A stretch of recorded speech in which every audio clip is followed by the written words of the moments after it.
حضرت عمر رضی اللہ تعالی عنہ نے اس کی ماں کو بلوایا۔ لڑکے کی ماں اپنے 4 بھائیوں اور قبیلے کے لوگوں کے ساتھ حاضر خدمت ہوئی۔ خلیفۃ الوقت نے عورت سے پوچھا، اس لڑکے کے بارے میں کیا کہتی ہو؟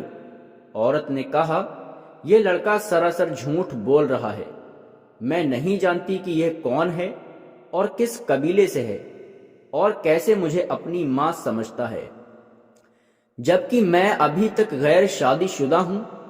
آپ نے اس کی گواہی پوچھی تو اس کے 4 بھائیوں اور 40 قبیلے والوں نے اس کی گواہی دی، اور ساتھ ہی کہا کہ یہ لڑکا بنا وجہ اس عورت کو ذلیل کرنا چاہتا ہے۔ حضرت امیر المومنین نے لڑکے سے جب ثبوت مانگا تو اس نے کہا، میرے پاس اس کے علاوہ کوئی ثبوت نہیں ہے کہ میں اس کا لڑکا ہوں اور یہی میری ماں ہے۔ اس کے پیٹ سے پیدا ہوا ہوں اور اس کے زیر سائے میں پرورش پائی ہے، کیونکہ عورت کی طرف سے 40 گواہ پیش ہوئے تھے اور لڑکا کوئی گواہ پیش نہیں کر سکا۔ تو حضرت عمر رضی اللہ تعالی عنہ نے اس لڑکے کو جھوٹ بولنے کی وجہ سے کوڑے لگانے کا حکم دیا۔ جب اس لڑکے کو کوڑے لگانے کے لیے لے جا رہے تھے تو اچانک اس لڑکے کی نظر حضرت علی رضی اللہ تعالی عنہ پر پڑی، جو اس جگہ سے تشریف لے جا رہے تھے۔ اس لڑکے نے زور زور سے آواز لگائی، اے رسول اللہ صلی اللہ تعالی علیہ وسلم کے چچا زاد بھائی، میں بہت مظلوم ہوں، میری فریاد رسی کیجیے اور میری مدد کریں۔ حضرت علی رضی اللہ تعالی عنہ نے فرمایا کہ اسے حضرت عمر رضی اللہ تعالی عنہ کے پاس واپس لے چلو۔ جب وہ لڑکا حضرت عمر رضی اللہ تعالی عنہ کے پاس واپس آیا تو حضرت عمر رضی اللہ تعالی عنہ نے پوچھا، اے لوگو، آپ اسے واپس کیوں لائے ہو؟ لوگوں نے کہا، حضرت علی رضی اللہ تعالی عنہ کے حکم سے واپس لائے ہیں۔ اس وقت حضرت علی رضی اللہ تعالی عنہ بھی تشریف لے آئے اور فرمایا، اس لڑکے کی ماں کو میرے سامنے لاؤ۔ جب وہ آئی تو اس سے پہلے کی طرح سوال کیے گئے، اے عورت، یہ لڑکا جو رو رو کر تجھے اپنی ماں بتا رہا ہے، کیا معاملہ ہے؟ عورت نے پہلے کی طرح ابھی بھی یہی جواب دیا کہ اے حضرت علی رضی اللہ تعالی عنہ، یہ لڑکا پہلے کی طرح سراسر جھوٹ بول رہا ہے، میں اس کی ماں نہیں ہوں، یہ لڑکا مجھ پر جھوٹا الزام لگا رہا ہے۔ عورت نے پہلے کی طرح اپنے گواہ پیش کیے جنہوں نے اس عورت کے بارے میں گواہی دی تھی۔ گواہی سن کر حضرت علی رضی اللہ تعالی عنہ نے پھر اس لڑکے سے پوچھا تو اس نے وہی کہا جو اس نے پہلے کہا تھا کہ یہ عورت میری ماں ہے اور میں اس کا لڑکا ہوں۔ اب حضرت علی رضی اللہ تعالی عنہ نے حضرت عمر فاروق رضی اللہ تعالی عنہ سے پوچھا، کیا مجھے اجازت ہے کہ میں ان دونوں کا فیصلہ کر دوں؟ حضرت عمر رضی اللہ تعالی عنہ نے فرمایا، میں آپ کو کیوں روک سکتا ہوں، جبکہ میں نے حضور پاک صلی اللہ تعالی علیہ وسلم سے سنا ہے، اے لوگو، تم میں سے علی میرا بھائی ہے، سب سے زیادہ علم جاننے والا ہے اور انصاف کرنے والا ہے۔ اس کے بعد حضرت علی رضی اللہ تعالی عنہ نے فرمایا، میں آج تمہارے بیچ ایسا فیصلہ کروں گا جو اللہ اور اس کے رسول کو پسند ہے اور وہ راضی ہوں گے۔ پھر آپ نے اس عورت سے کہا، کیا تیرا کوئی والی ہے؟ اس پر چاروں بھائی آگے آ گئے۔ آپ نے فرمایا، کیا تم میرے فیصلے پر راضی ہو جو میں تمہاری بہن کے لیے کروں گا؟ عورت کے بھائی کہنے لگے، ہم راضی ہیں۔ اسی طرح اس لڑکے سے بھی معلوم کیا کہ اے لڑکے، تو میرے فیصلے پر راضی ہوگا؟ لڑکے نے کہا، حضرت علی رضی اللہ تعالی عنہ، آپ جو بھی فیصلہ کریں گے مجھے منظور ہے۔ اور سب کی رضا مندی لے کر آپ نے فرمایا، میں اللہ کو گواہ بناتا ہوں اور حاضرین کو بھی گواہ بناتا ہوں کہ میں نے اس عورت کو باعوض 400 درہم کے اس لڑکے کے نکاح میں دیا ہے، اور 400 درہم اس لڑکے کو دے کر اس سے کہا، یہ 400 درہم اس عورت کے دامن میں ڈال دے اور اس کا ہاتھ پکڑ کر اپنے مکان پر لے جا، اور اس سے پہلے واپس نہ آنا کہ جب تک غسل جنابت سے فارغ نہ ہو جائے۔ جب یہ فیصلہ اس عورت نے سنا تو اس کی چیخ نکل گئی اور کہا، اے برادری رسول صلی اللہ تعالی علیہ وسلم، کیا غضب ہو گیا! اس طرح تو میں بالکل ہی جہنم کا ایندھن بن جاؤں گی۔ ہاں، میں اقرار کرتی ہوں کہ یہ میرا لڑکا ہے اور میں اس کی ماں ہوں۔ ایک ماں کبھی اپنی بیٹے کی بیوی ہو سکتی ہے کیا؟ حضرت علی رضی اللہ تعالی عنہ نے فرمایا، پہلے کیوں اقرار نہیں کیا تھا تم نے؟ کہنے لگی، میری کوئی غلطی نہیں ہے، یہ سب قصور میرے بھائیوں کا ہے، کیونکہ انہوں نے میری شادی ایک مالدار سے کی تھی جس کا انتقال ہو گیا، جس سے یہ لڑکا پیدا ہوا۔ جب یہ لڑکا پیدا ہوا تو میرے بھائیوں نے میرے لڑکے کو الگ کر دیا اور مجھے ڈرا دھمکا کر یہ کہلوایا کہ یہ میرا بچہ نہیں ہے، مگر میرا دل میرے بچے کے لیے تڑپتا رہتا ہے۔ یہ کہہ کر وہ اپنے بچے کو ہاتھ پکڑ کر میرا بچہ کہتے ہوئے چل پڑی اور اپنے لڑکے کے ساتھ خوشی خوشی رہنے لگی۔ ایک بار امیر المومنین حضرت علی رضی اللہ تعالی عنہ ایک سفر پر جا رہے تھے۔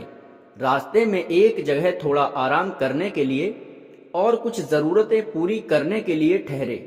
اس سفر میں آپ رضی اللہ تعالی عنہ کے ساتھ صرف 2 لوگ تھے، ایک آپ کے عالی مقام صاحبزادے یعنی بیٹے حضرت حسن رضی اللہ تعالی عنہ اور آپ کا ایک خادم یعنی غلام۔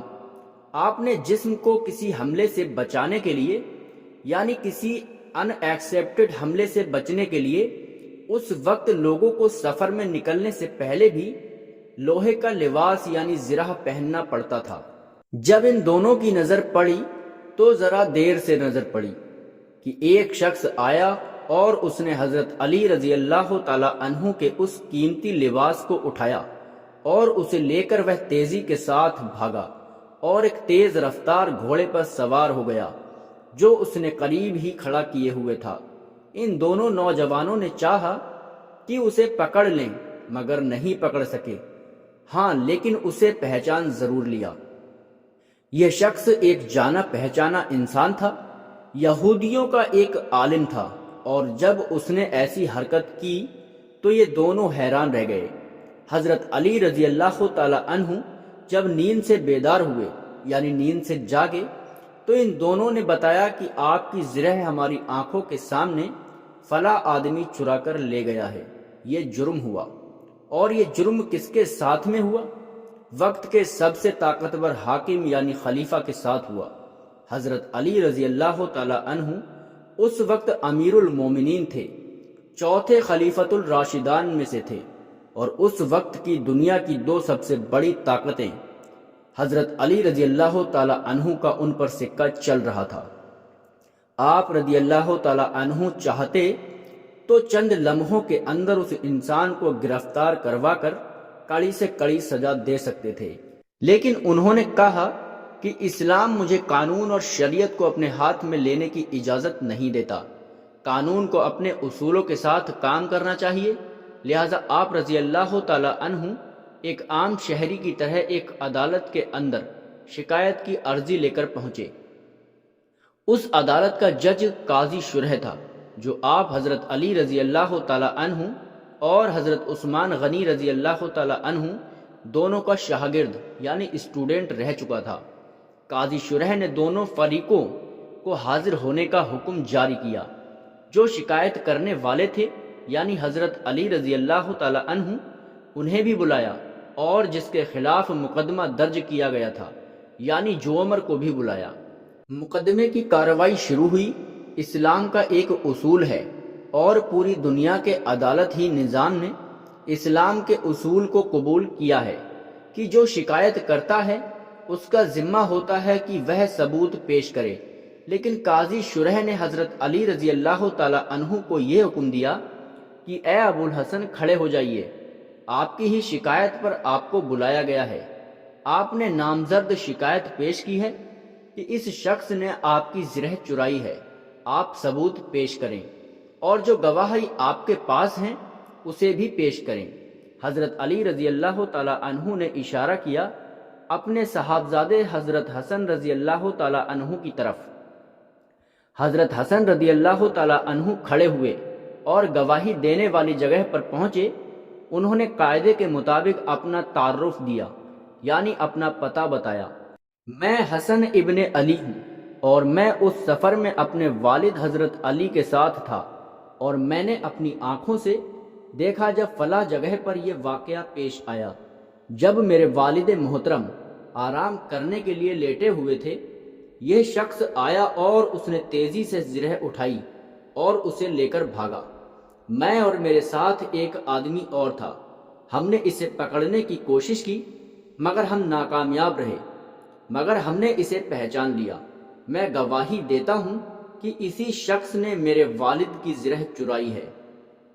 قاضی شرح نے گواہی سن لی، لیکن اس کے بعد کہا، اسلامی قانون کے مطابق بیٹے کی گواہی باپ کے حق میں قابل قبول نہیں ہے، یعنی بیٹے کی گواہی کو نہیں مانا جائے گا، لہٰذا اے حسن رضی اللہ تعالی عنہ تمہاری گواہی نامنظور کی جاتی ہے۔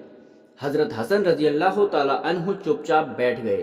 حضرت علی رضی اللہ تعالی عنہ کے پاس جو دوسرا گواہ تھا، آپ کا غلام تھا، اس کو اشارہ کیا، وہ کھڑا ہوا اور اس نے بھی اسی جگہ جا کر اسی طریقے کے مطابق اپنا تعارف کرایا۔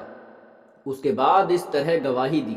قاضی شرح نے گواہی سن لی اور سننے کے بعد کہا، اسلامی قانون کے مطابق غلام کی گواہی اپنے آقا یعنی اپنے مالک کے حق میں قابل قبول نہیں، لہٰذا تمہاری گواہی بھی نامنظور کی جاتی ہے۔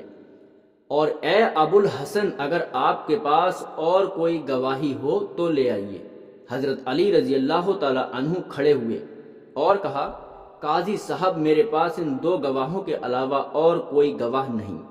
اس سفر میں میرے ساتھ صرف یہ دو ہی تھے، کوئی تیسرا گواہ پیش نہیں کر سکتا۔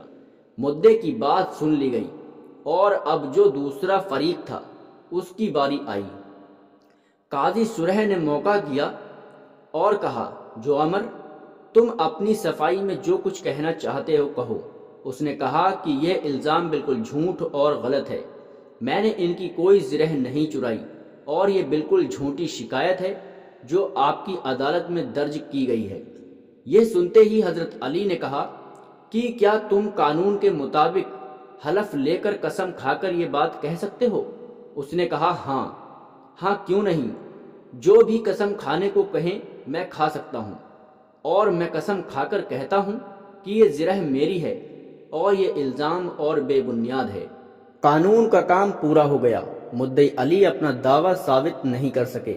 ادھر اس شخص نے قسم کھا کر یہ کہہ دیا کہ یہ زرہ میری ہے اور یہ الزام جھوٹا ہے، لہٰذا قاضی شرح نے فیصلہ سنایا، اے ابو الحسن، آپ کی درخواست خارج کی جاتی ہے، اور اے جو عمر، یہ زرہ تمہاری ہے، تم اسے لے جا سکتے ہو۔